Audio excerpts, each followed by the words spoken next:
Hello! Welcome back to Hobbit-Sized Readings of The Hobbit, narrated by yours truly, Gregory Jean Conrad. Today we continue reading J.R.R. Tolkien's preliminary masterpiece, The Hobbit, with Chapter 2, Roast Mutton, Part 1. Up jumped Bilbo, and putting on his dressing gown, went into the dining room. There he saw nobody, but all the signs of a large and hurried breakfast. There was a fearful mess in the room, and piles of unwashed crocks in the kitchen. Nearly every pot and pan he possessed seemed to have been used.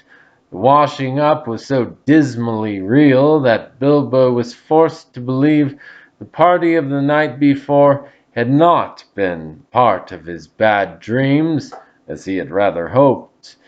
Indeed, he was really relieved after all to think that they had all gone without him, and without bothering to wake him up. But with never a thank you, he thought. And yet, in a way, he could not help feeling just a trifle disappointed. The feeling surprised him. "Don't be a fool, Bilbo Baggins," he said to himself, "thinking of dragons and all that outlandish nonsense at your age." So he put on an apron, lit fires, boiled water, and washed up. Then he had a nice little breakfast in the kitchen before turning out the dining room. By that time the sun was shining and the front door was open, letting in a warm spring breeze. Bilbo began to whistle loudly and to forget about the night before. In fact, he was just sitting down to a nice little second breakfast in the dining room by the open window when in walked Gandalf. "My dear fellow," said he, "whenever are you going to come? What about an early start? And here you are having breakfast, or whatever you call it, at 10:30. They left you the message because they could not wait." "What message?" said poor Mr. Baggins, all in a fluster. "Great elephants!" said Gandalf. "You are not at all yourself this morning. You have never dusted the mantelpiece. I've had enough to do with washing up for 14. If you had dusted the mantelpiece, you would have found this just under the clock," said Gandalf, handing Bilbo a note, written, of course, on his own note paper. This is what he read. "Thorin and Company to Burglar Bilbo greeting. For your hospitality our sincerest thanks, and for your offer of professional assistance our grateful acceptance. Terms: cash on delivery up to and not exceeding 1/14 of total profits, if any. All traveling expenses guaranteed in any event.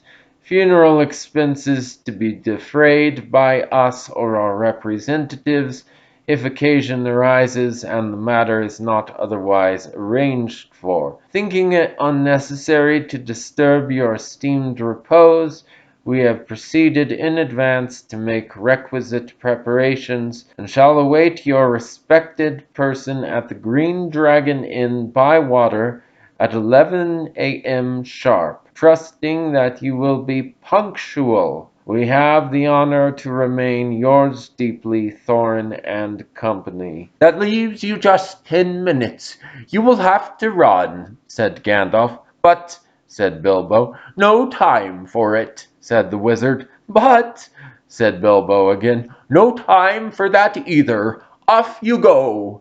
To the end of his days, Bilbo could never remember how he found himself outside, without a hat, a walking stick, or any money, or anything that he usually took when he went out, leaving his second breakfast half finished and quite unwashed up, pushing his keys into Gandalf's hands, and running as fast as his furry feet could carry him down the lane, past the great mill, across the water, and then on for a mile or more.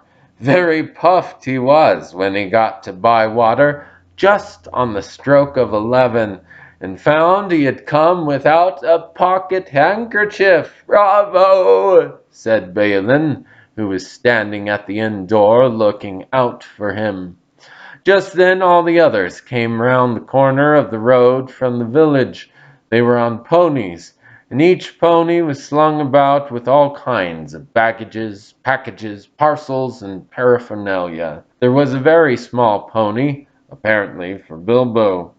"Up you two get, and off we go," said Thorin. "I'm awfully sorry," said Bilbo, "but I have come without my hat, and I have left my pocket handkerchief behind, and I haven't got any money. I didn't get your note until after 10:45, to be precise." "Don't be precise," said Dwalin, "and don't worry.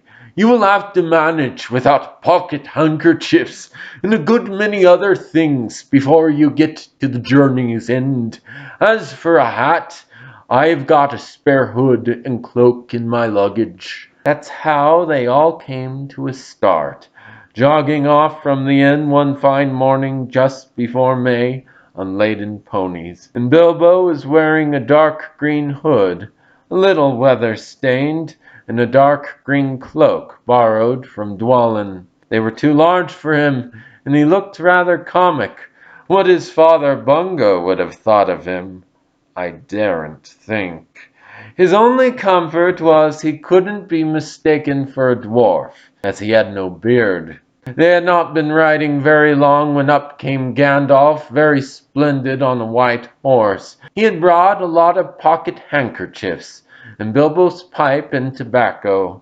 So after that the party went along very merrily, and they told stories or sang songs as they rode forward all day, except of course when they stopped for meals. These didn't come quite as often as Bilbo would have liked them, but still he began to feel that adventures were not so bad after all. At first they had passed through Hobbit lands, a wide, respectable country, inhabited by decent folk, with good roads, an inn or two, and now and then a dwarf or a farmer ambling by on business. Then they came to lands where people spoke strangely, and sang songs Bilbo had never heard before. Now they had gone on far into the lone lands, where there were no people left, no inns, and the roads grew steadily worse. Not far ahead were dreary hills rising higher and higher, dark with trees. On some of them were old castles with an evil look, as if they had been built by wicked people. Everything seemed gloomy, for the weather that day had taken a nasty turn. Mostly it had been as good as May can be, even in merry tales, but now it was cold and wet. In the lone lands they had been obliged to camp when they could, but at least it had been dry. "To think it will soon be June," grumbled Bilbo, as he splashed along behind the others in a very muddy track. It was after tea time. It was pouring with rain, and had been all day. His hood was dripping into his eyes. His cloak was full of water. The pony was tired and stumbled on stones. The others were too grumpy to talk. "And I'm sure the rain has got into the dry clothes and into the food bags," thought Bilbo. "Bother burgling and everything to do with it. I wish I was at home in my nice hole by the fire, with the kettle just beginning to sing." It was not the last time that he wished that. Still the dwarves jogged on, never turning round or taking any notice of the hobbit. Somewhere behind the gray clouds the sun must have gone down, for it began to get dark as they went into a deep valley with a river at the bottom. Wind got up and willows along its banks bent and sighed. Fortunately the road went over an ancient stone bridge, for the river, swollen with the rains, came rushing down from the hills and mountains in the north. It was nearly night when they had crossed over. The wind broke up the gray clouds, and a wandering moon appeared above the hills between the flying rags. Then they stopped, and Thorin muttered something about supper. "And where shall we get a dry patch to sleep on?" Not until then did they notice that Gandalf was missing. So far he had come all the way with them, never saying if he was in the adventure or merely keeping them company for a while. He had eaten most, talked most, and laughed most, but now he simply was not there at all. "Just when a wizard would have been most useful, too," groaned Dori and Nori, who shared the hobbits' views about regular meals, plenty and often. They decided in the end that they would have to camp where they were. They moved to a clump of trees, and though it was drier under them, the wind shook the rain off the leaves, and the drip drip was most annoying. Also, the mischief seemed to have got into the fire. Dwarves can make a fire almost anywhere, out of almost anything, wind or no wind. But they could not do it that night, not even Oin and Gloin, who were specially good at it. Then one of the ponies took fright, and nothing, and bolted. He got into the river before they could catch him, and before they could get him out again, Feely and Keely were nearly drowned, and the baggage that he carried was washed away off him. Of course, it was mostly food, and there was mighty little left for supper, and less for breakfast.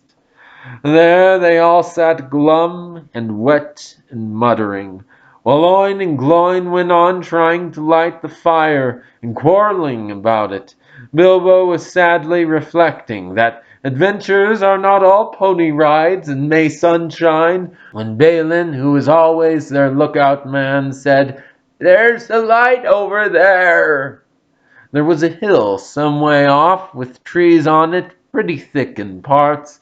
Out of the dark mass of the trees they could now see a light shining, a reddish, comfortable-looking light, as it might be a fire or torches twinkling. When they had looked at it for some while, they fell to arguing. Some said no, and some said yes. Some said they could but go and see, and anything was better than little supper, less breakfast, and wet clothes all the night. Others said, "These parts are none too well known, and are too near the mountains. Travelers seldom come this way now. The old maps are no use. Things have changed for the worse, and the road is unguarded.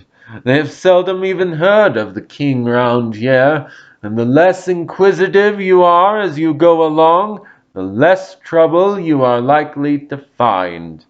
Some said, "After all, there are 14 of us." Others said, "Where has Gandalf got to?" This remark was repeated by everybody. Then the rain began to pour down worse than ever, and Oin and Gloin began to fight. That settled it. "After all, we have got a burglar with us," they said. And so they made off, leading their ponies, with all due and proper caution, in the direction of the light. They came to the hill and were soon in the wood. Up the hill they went, but there was no proper path to be seen, such as might lead to a house or a farm. And do what they could, they made a deal of rustling and crackling and creaking, and a good deal of grumbling and dratting, as they went through the trees in the pitch dark. Suddenly the red light shone out very bright through the tree trunks not far ahead. "Now it is the burglar's turn," they said, meaning Bilbo. "You must go on and find out all about that light and what it is for, and if all is perfectly safe and canny," said Thorin to the hobbit. "Now, scuttle off and come back quick if all is well. If not, come back if you can. If you can't, hoot twice like a barn owl and once like a screech owl, and we will do what we can. That's it for today.